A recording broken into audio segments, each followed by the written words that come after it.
और अब सुपरफास्ट खबरों की शुरुआत करते हैं। त्रिपुरा विधानसभा के 59 सीटों के लिए वोटिंग जारी है। वोटिंग के लिए 3214 पोलिंग बूथ बनाए गए, जिसमें 47 पोलिंग बूथ पर सिर्फ महिला अधिकारी तैनात की गई। त्रिपुरा चुनाव में इस बार 307 उम्मीदवार अपनी किस्मत आजमा रहे हैं, जिसमें लेफ्ट और कांग्रेस ने सभी सीटों पर उम्मीदवार उतारे, जबकि बीजेपी ने आईपीएफटी के लिए 9 सीटें छोड़ 51 सीटों पर अपने उम्मीदवार उतारे। सीएमओ के कन्वेंशन हॉल में आज जिला कलेक्टर्स और संभागीय आयुक्तों की समीक्षा बैठक होगी। बैठक में विभिन्न कार्यक्रमों और योजनाओं की समीक्षा होगी। मुख्य सचिव एनसी गोयल बैठक लेंगे, तो वहीं बैठक के समापन सत्र में सीएम वसुंधरा राजे भी भाग लेंगी। अजमेर के ब्यावर कस्बे में शादी समारोह के बीच कुमावत धर्मशाला में हुए सिलेंडर ब्लास्ट मामले में मृतक की संख्या बढ़कर 9 हुई। मृतकों में 2 बच्चे भी शामिल हैं। हादसे में घायल हुए करीब 2 दर्जन लोगों का ब्यावर और अजमेर के अस्पताल में इलाज जारी है। अजमेर के ब्यावर में हुए सिलेंडर ब्लास्ट मामले में मृतकों की संख्या बढ़कर 9 हुई। मृतकों में 2 बच्चे शामिल हैं, तो वहीं सीएम राजे के प्रयासों के बाद सेना ने घटना स्थल पर मोर्चा संभाल लिया। सेना के जवान और इंजीनियर्स राहत कार्यों में जुटे हुए हैं। शनिवार को मुख्यमंत्री वसुंधरा राजे भी ब्यावर पहुंची, जहां उन्होंने हादसे पर गहरा दुख जताया और मृतकों के परिजनों के प्रति संवेदना व्यक्त की। सीएम ने हादसे में मारे गए लोगों के परिजनों को 3-3 लाख रुपए मुआवजे का ऐलान किया, तो वहीं घायलों को 50-50 हजार रुपए की आर्थिक सहायता भी दी जाएगी। जयपुर के विश्वकर्मा रोड पर बने सीवर चैम्बर की सफाई के दौरान 2 सफाई कर्मियों की मौत हुई, जबकि 1 सफाई कर्मी घायल हुआ। तीनों सफाई कर्मी मंडी में सीवर चैम्बर की सफाई कर रहे थे और इस दौरान जहरीली गैस की चपेट में आने से तीनों बेहोश हुए। नागालैंड चुनाव में बीजेपी के प्रचार अभियान का अगुवाई कर रहे गृह राज्य मंत्री किरेन रिजिजू ने नेटवर्क 18 से बात की और बताया कि नागालैंड में इस बार बीजेपी की सरकार बनेगी। बीजेपी का सिर्फ एक एजेंडा है और वो है विकास। पीएम मोदी आज नवी मुंबई में इंटरनेशनल एयरपोर्ट की नींव रखेंगे। साथ ही मैग्नेटिक महाराष्ट्र कन्वर्जेंस 2018 समेत कई कार्यक्रमों में भी शिरकत करेंगे। राज्यपाल विद्यासागर राव, सीएम फडणवीस की मौजूदगी में पीएम कई कंपनी के सीईओज के साथ चाय पर चर्चा भी करने वाले हैं। मुंबई के बाद पीएम मोदी आज से 2 दिवसीय कर्नाटक दौरे पर जा रहे हैं। वे आज शाम मैसूर पहुंचेंगे और सोमवार सुबह हासन में भगवान बाहुबली के महामस्तक अभिषेक में भाग लेंगे और मैसूर बेंगलुरु रेलवे इलेक्ट्रिफिकेशन का उद्घाटन भी करेंगे। साथ ही एक रैली को संबोधित भी करेंगे। आज से बीजेपी ऑफिस का पता बदलने वाला है। अब तक 11 अशोक रोड पर बीजेपी का केंद्रीय कार्यालय था, जो कि अब बदलकर 6 दीनदयाल उपाध्याय मार्ग हो जाएगा। बीजेपी का दफ्तर बहुमंजिली इमारत में है। पीएम नरेंद्र मोदी इसका उद्घाटन करेंगे। बिहार के सीएम नीतीश कुमार आज दिल्ली से जापान के लिए रवाना होंगे, जहां वे 19 से 21 फरवरी तक विकास योजनाओं को देखेंगे। साथ ही मेट्रो परियोजनाओं की जानकारी भी लेंगे। जापान ने बिहार में ऊर्जा, आधारभूत संरचना, हॉस्पिटैलिटी और पर्यटन क्षेत्र में निवेश को लेकर दिलचस्पी दिखाई। गाय को राष्ट्रीय माता का सम्मान दिलाने को लेकर साधु संत आज दिल्ली के रामलीला मैदान में एक रैली करेंगे। इस रैली का आयोजन भारतीय गौ क्रांति मंच ने किया। कनाडा के पीएम जस्टिन ट्रूडो अपने परिवार के साथ शनिवार को दिल्ली पहुंचे। आज वो सुबह ताजमहल का दीदार करने आगरा जाएंगे। जस्टिन ट्रूडो के दौरे की वजह से आम आदमी 2 घंटे तक ताजमहल का दीदार नहीं कर पाएंगे। गृह मंत्री राजनाथ सिंह ने जम्मू कश्मीर में पत्थरबाजों पर से केस हटाने को सरकार की रणनीति का हिस्सा बताया। साथ ही भारत पाकिस्तान वार्ता पर स्पष्ट किया, आतंकवाद और बातचीत एक साथ नहीं चल सकती। सीएम महबूबा ने पाकिस्तान से बातचीत करने की वकालत की थी। वित्त मंत्री अरुण जेटली आज सऊदी रवाना होंगे। अरुण जेटली यहां 2 दिन के दौरे पर रहेंगे। दिल्ली में उपराष्ट्रपति वेंकैया नायडू ने 8वें थिएटर ओलंपिक 2018 के कार्यक्रम में शिरकत की। ये कार्यक्रम में नेशनल ड्रामा स्कूल ने कराया था। इस दौरान कई रंगारंग कार्यक्रम भी हुए। आरएसएस चीफ मोहन भागवत आज वाराणसी में संघ समागम कार्यक्रम में शिरकत करेंगे। संघ समागम के इस कार्यक्रम में संघ के सभी संगठनों को मोहन भागवत संबोधित करेंगे। समाज सेवी अन्ना हजारे आज महाराष्ट्र के भिवानी से आंदोलन का शंखनाद करेंगे। इस मौके पर अन्ना किसानों और जवानों की मांगों को लेकर आवाज बुलंद करेंगे। यह आंदोलन जय हिंद मंच के बैनर तले होगा। पीएनबी घोटाले को लेकर कांग्रेस अध्यक्ष राहुल गांधी ने पीएम मोदी पर बड़ा हमला बोला। राहुल ने प्रधानमंत्री से इस घोटाले को लेकर जवाब की मांग की। राहुल ने कहा कि घोटाला 22,000 करोड़ रुपयों का है और इतना बड़ा घोटाला बगैर किसी बड़ी मिलीभगत के नहीं हो सकता। पीएनबी घोटाले में 3 आरोपियों को कोर्ट ने 14 दिन की सीबीआई रिमांड में भेज दिया। इससे पहले पूर्व बैंक अधिकारी गोकुलनाथ शेट्टी समेत 3 लोगों को इस केस में गिरफ्तार किया था। वहीं केंद्रीय सतर्कता आयोग ने पीएनबी के एमडी सुनील मेहता और सीवीओ को सोमवार को पेश होने का समन दिया। वित्त मंत्रालय के अतिरिक्त सचिव को भी सोमवार को सीवीसी के सामने पेश होना है। पीएनबी घोटाले के मुख्य आरोपी नीरव मोदी के कई ठिकानों पर सीबीआई और ईडी ने छापेमारी की। नीरव मोदी के 105 बैंक अकाउंट को बंद किया, तो वहीं विदेश में गीतांजलि के आउटलेट्स को भी बंद करने को कहा गया। हरियाणा के गुरुग्राम में देश का पहला जीएसटी घोटाला पकड़ा गया। एक हेयर सलून के पते पर फर्जी कंपनी के जरिए 50 करोड़ का घोटाला किया।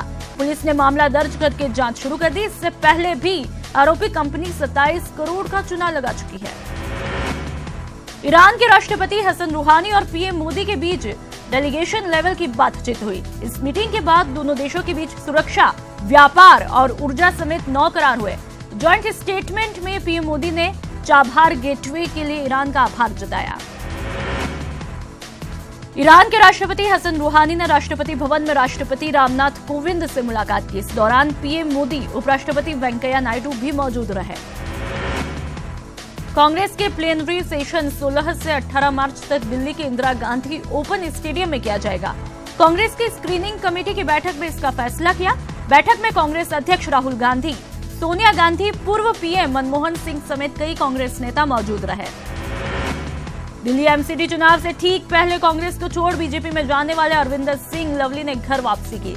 दिल्ली कांग्रेस के अध्यक्ष अजय माकन और कांग्रेस नेता रणदीप सुरजेवाला ने लवली को पार्टी ज्वाइन करवाई।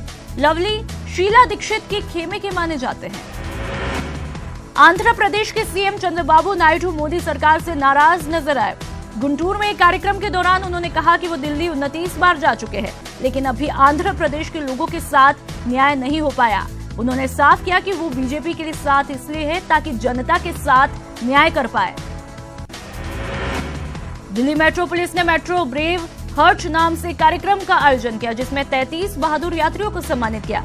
मेट्रो पुलिस ने यह सम्मान मेट्रो में अपराध के खिलाफ बहादुरी दिखाने के लिए दिया। मुंबई एयरपोर्ट पर इंडिगो की देरी की वजह से यात्री भड़क गए। साथ ही यात्रियों ने इंडिगो के कर्मचारी पर बदसलूकी का आरोप भी लगाया और देरी के दौरान उनके लिए कोई इंतजाम नहीं करने का भी आरोप लगाया।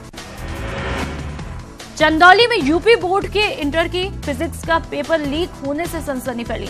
पुलिस ने इसको देखते हुए छापेमारी कर चीट गैंग के 4 आरोपियों को गिरफ्तार किया। साथ ही 15 लाख से ज्यादा की रकम भी बरामद की। हैदराबाद में पुलिस ने भारी मात्रा में गांजा की खेप बरामद की, जिसका वजन 175 किलोग्राम है। पुलिस गांजे के साथ ही 11 तस्करों को भी पुलिस ने गिरफ्तार किया।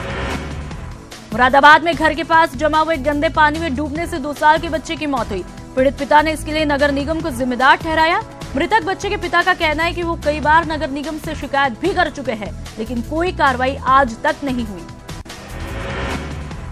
पुणे में रोज फ्लावर फेस्टिवल का आयोजन किया गया है। इस फेस्टिवल में 2000 किस्म के गुलाब के फूल शामिल हैं। भारत और साउथ अफ्रीका के बीच 3 मैचों की T20 सीरीज का पहला मैच आज खेला जाएगा।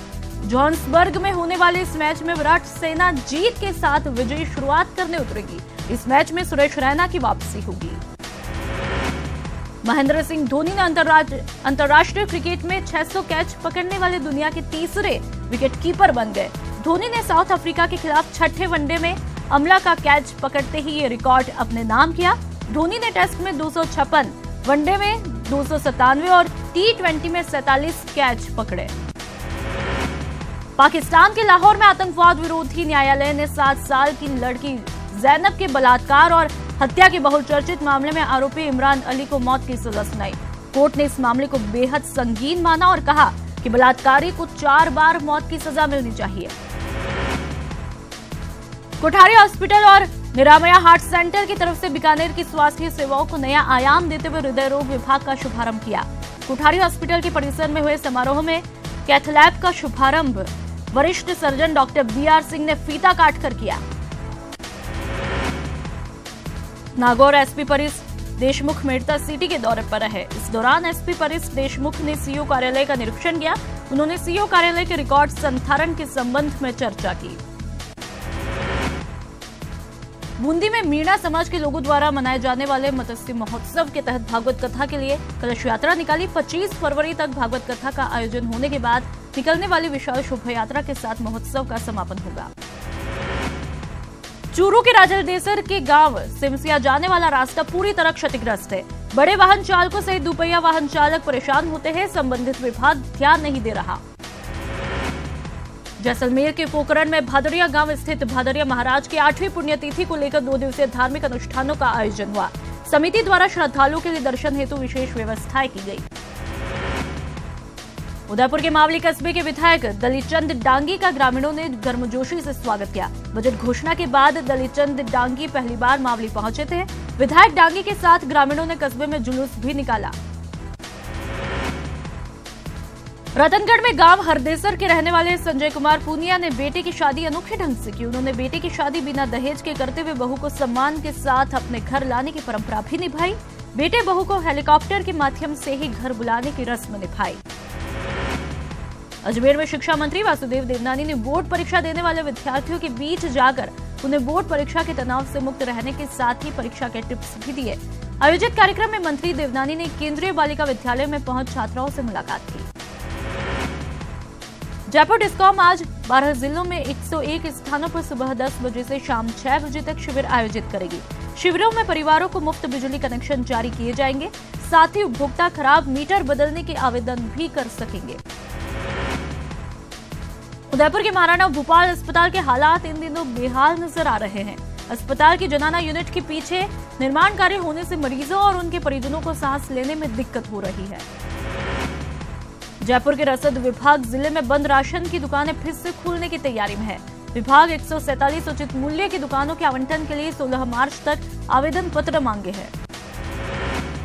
अजमेर के केकड़ी शहर के कृषि उपज मंडी में नई सरसों की आवक शुरू हुई। नई सरसों की आवक शुरू होने के साथ ही मंडी परिसर में किसानों की चहल पहल भी बढ़ने लगी। अभी तक सरसों की 200 से 300 बोरियां हर रोज आने लगी है। अलवर में ज्योतिबा फूले विद्या आश्रम में सैनिक समाज ने 21वां सामूहिक विवाह समारोह का आयोजन किया। आयोजित समूह के विवाह सम्मेलन में 39 जोड़े परिणय बंधन में बंधे। इस मौके पर अग्रसेन चौराहे से बारात की निकासी निकाली गई। डूंगरपुर में चिकित्सा और स्वास्थ्य विभाग ने राष्ट्रीय तंबाकू नियंत्रण कार्यक्रम के तहत पारितोषिक वितरण समारोह का आयोजन किया। वागड़ गांधी वाटिका में हुए समारोह के मुख्य अतिथि जिला प्रमुख माधवलाल रहे। जालोर महोत्सव के तहत राष्ट्रीय कवि सम्मेलन का आयोजन हुआ। स्टेडियम में आयोजित राष्ट्रीय कवि सम्मेलन में सैकड़ों की संख्या में पहुंचे दूर दराज के लोगों ने भी कविताओं का लुत्फ उठाया। राजसमंद में एक महिला के साथ धोखाधड़ी का मामला सामने आया। पीड़ित महिला का आरोप है कि अनिल कुमार नाम के एक व्यक्ति ने धोखे से उसका घर अपने नाम किया। वहीं पीड़ित महिला दर दर की ठोकरें खाने को मजबूर है। पीड़ित महिला का कहना है कि उसने अपना घर गिरवी रखकर आरोपी से 50,000 रुपए उधार लिए थे, लेकिन आरोपी ने मौके का फायदा उठाते हुए धोखे से उसका घर अपने नाम किया। साथ ही घर में रखा सारा सामान भी बाहर फेंक दिया। वहीं पीड़ित महिला ने मामले की शिकायत कांकरोली थाने में की, लेकिन कार्रवाई नहीं होने पर पीड़िता ने एसपी से गुहार लगाई। एसपी के निर्देश पर कांकरोली थाना पुलिस ने मामले की जांच शुरू कर दी है। राजस्थान क्रिकेट एकेडमी ने आने वाले 7 आईपीएल मैचों को देखते हुए तैयारियां लगभग पूरी कर ली। ग्राउंड के ग्रास से दर्शकों के आने तक की व्यवस्था का काम लगभग पूरा हो चुका है। सीपी जोशी ने भी ग्राउंड का दौरा किया और जायजा लिया। सवाई माधोपुर में 2 दलित युवतियों की शादी समारोह में निकासी के दौरान असामाजिक तत्वों ने महिलाओं से बदसलूकी और मारपीट की। इस मामले को लेकर दलित समाज के साथ हिंदुस्तान शिवसेना के कार्यकर्ताओं ने प्रदर्शन किया। और इस बुलेटिन में फिलहाल इतना ही। नमस्कार।